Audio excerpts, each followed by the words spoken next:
Welcome to today's session. It's Kuda or Mr. Maachi from Classical Academy. That is for those that are joining us for the first time.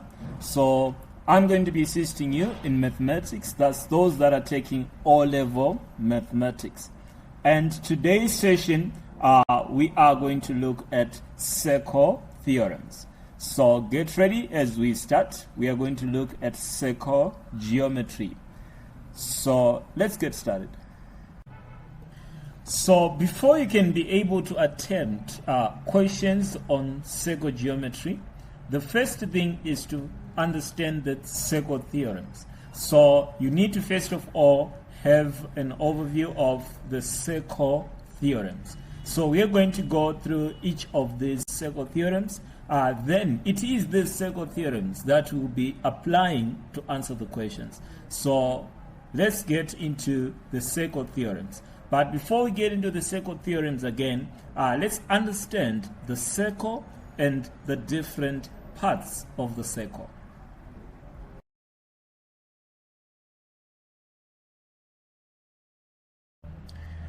Okay, so on our circle, the first line that we need to understand is the diameter.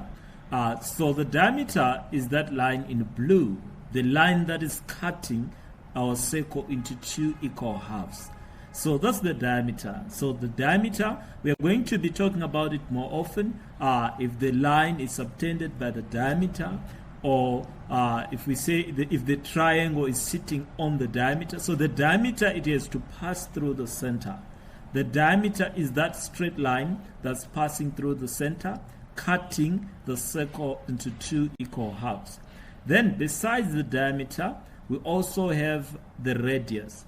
The radius, that's the line that's coming from the center and touching the circumference. So it's half of the diameter. So you can see that radius labeled there. So the radius is the line from the center. Then the circumference itself is that line that's surrounding the circle. That is our circumference. So we also have what we call a tangent. So if you hear the tangent, this is a line that is touching the circle from one external point. Like that one in green, it should touch the circle from one external point. So that's a tangent for you. It touches the circle from outside at one external point. Then we also have a chord. A chord is a line that is cutting the circle into two segments. So the chord and the diameter, the difference is the diameter cuts the circle into two halves and it passes through the center. But the chord does not pass through the center. It's cutting the circle into halves, which are not equal. It's cutting the circle into two segments, which are not equal. So you can see the chord there. So the chord does not pass through the center, but the diameter passes through the center. So these are some of the lines we're going to be talking about as we proceed. So have a look at these lines. Okay, let's now look at the first theorem. So the first theorem says that the angle at the center is 2 times the angle at the circumference, meaning that if we look at the two angles on the screen, that's angle B and angle A. Angle A is half of angle B, or we can say angle B is 2 times angle A. Meaning if angle A is 10, angle B would be 20. If angle A is 50, angle B would be 100. So for us to apply this theorem, there are two triangles. The first triangle, can you see there are two triangles sharing that same chord which is in green? The first triangle is going up to the center. Then the other triangle is going to the circumference. So these two triangles should be sitting on the same diameter, which is on the same chord, which is in green. So these two triangles, if they are sitting on the same chord, the triangle that's going to the center is 2 times it creates an angle which is 2 times the angle of the triangle which is going to the circumference. Both of these triangles are sharing the same chord, which is in green there. So that's what to take note of. They should be sharing the same chord. So if they're sharing the same chord at the circumference, the one going to the circumference is half of the one that's going to the center. So that's the first theorem. Angle at the center is twice angle at the circumference. This can also be shown in the following way. So in this case, we still have 2 triangles that are sharing the same chord. The same chord we have now is the chord RQ.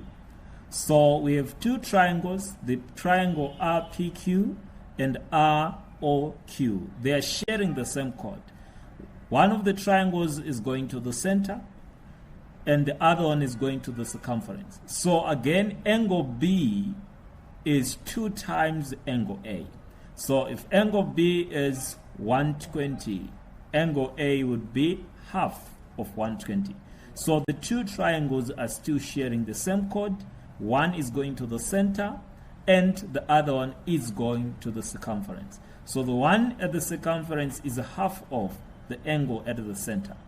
So take note of this is another way the same theory can be applied. Okay, so now applying the theory with figures. So we are saying if the angle C at the center there is 150, it means the angle A would be half of the angle C. So if the angle C is 150, then angle A would be 150 divided by 2, which is 75. Even if in this case there is no chord given, so you can create your imaginary chord in dotted lines connecting the point B and D there. If you connect the point B and D using the dotted lines, there are going to be 2 triangles, one going to the center and the other one going to the circumference. So the principle still applies. The angle at the center will be 2 times the angle at the circumference. So it means your angle A would be 150 divided by 2, that's 75. Okay, now moving to our second theorem. So for this second theorem, we have a triangle that's sitting on the diameter. So the triangle that's sitting on the diameter, it forms a 90 degree on the circumference. So take note, this triangle, it is sitting on the diameter. If you can look at the triangle, one corner of the triangle is at the end of the diameter. The other corner is also at the end of the diameter. On the circumference, it forms a right angle. So this is applied provided that one of the sides of the triangle is sitting on the diameter. So not just part of the diameter, it must be sitting, the whole side of the triangle should be on the diameter. So if that's the case, that triangle forms a 90 degree on the circumference. So the triangle is sitting on the diameter, it forms a 90 degree angle at the circumference. Okay, so it's also shown on this case, we have a triangle which is sitting on the diameter AB.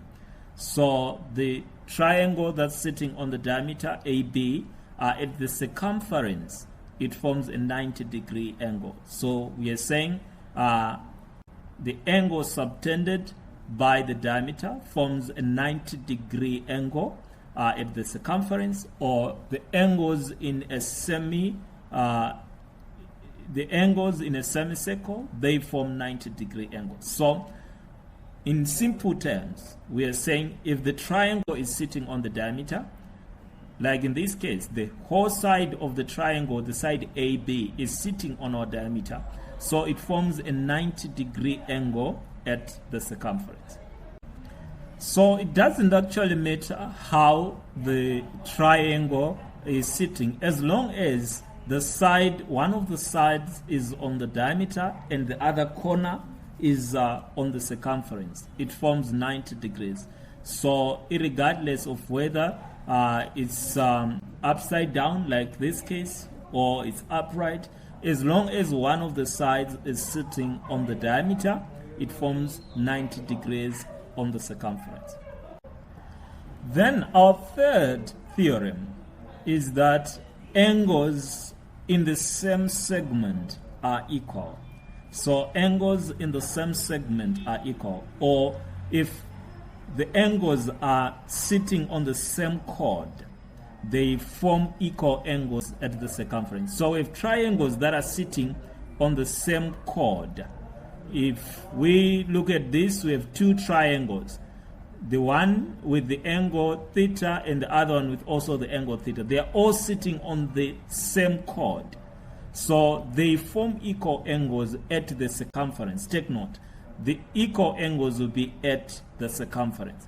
So if the angles are sharing the same chord, then they form equal angles at the circumference. So let's look at those two triangles. If two triangles that are sharing the same chord, they form equal angles where at the circumference.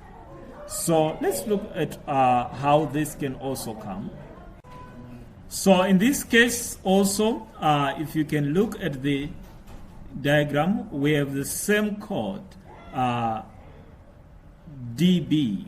We have the same chord DB. On this chord, this is where triangle DAB is sitting and DCB is sitting. So the two triangles are sitting on the same chord. At the circumference, they will form equal angles. So as long as they are sitting on the same chord, at the circumference, they will form equal angles. We can even apply the theory on this question. We don't have a chord, but we can connect like the corner A and form a chord there. You realize that there will be two triangles sitting on the chord. Or you can come up with an imaginary chord and connect the corner B and B. So the theory can also be applied if we create an imaginary chord. It means the angle A and angle A will be the same. If we connect the bottom corners, there will be two triangles, and angle A and angle A will be the same. If we connect the two corners on top, there will be two triangles as well, and this would mean that angle B and angle B will be the same. So even if there is no chord, you can also create your imaginary chord using dotted lines. That will also show you that the two triangles, there can be two triangles sitting on the same chord. Now let's talk about a cyclic quadrilateral. A cyclic quadrilateral is a shape with four corners touching the circle. It's a shape inside the circle with four corners touching the circle, like the shape which is shown on the screen. That's a cyclic quad. Now, what is the issue with cyclic quad? Opposite angles of the cyclic quad add up to 180. So, if you add angle A and angle C, they should give you 180. So let's look at other ways this can come. But as long as there are four corners of the shape touching the circle, then that's our cyclic quad. So it means that A and C from this diagram, they add up to 180. B and D, they also add up to 180. So this is a cyclic quad because A, B, C, D are touching the circle. Then also angles in a straight line, they add up to 180. So if it means if you add the internal angle C and the external angle which is produced to E, those two angles should give you 180 as well. So opposite angles, they give you 180, and also angles in a straight line, they also add up to 180. So that's the cyclic quad for you. It's a shape with 4 corners touching the circle. Now let's look at this with figures.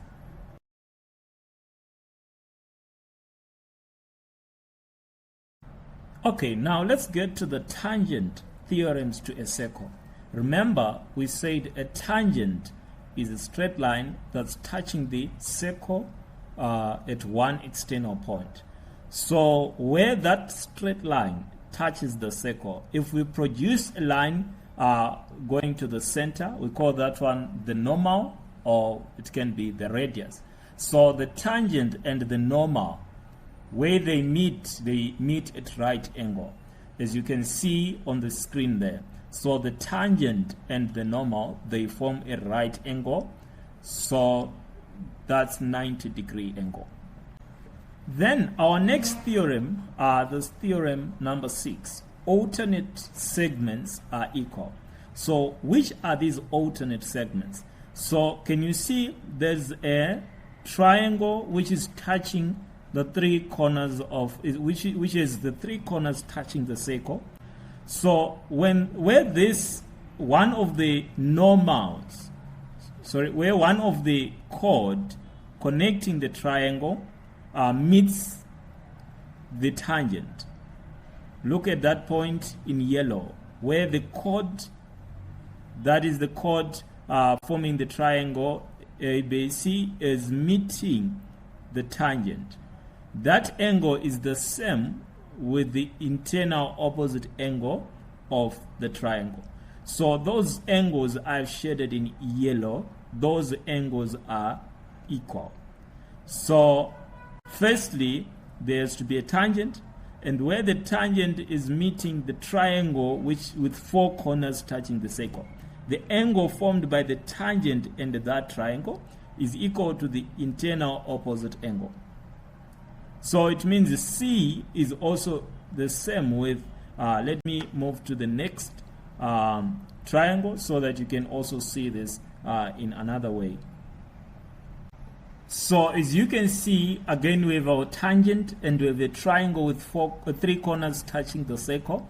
And this tangent, the triangle is touching the tangent.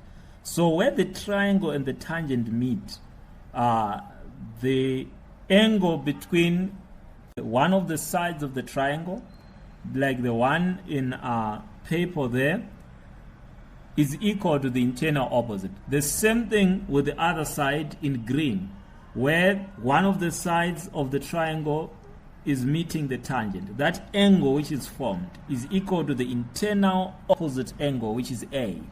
The same on the other side. The B angle is equal to also the angle formed where the tangent is meeting with the triangle. So take note of that. Alternate segments are equal. So that's a very important theory to always watch out for.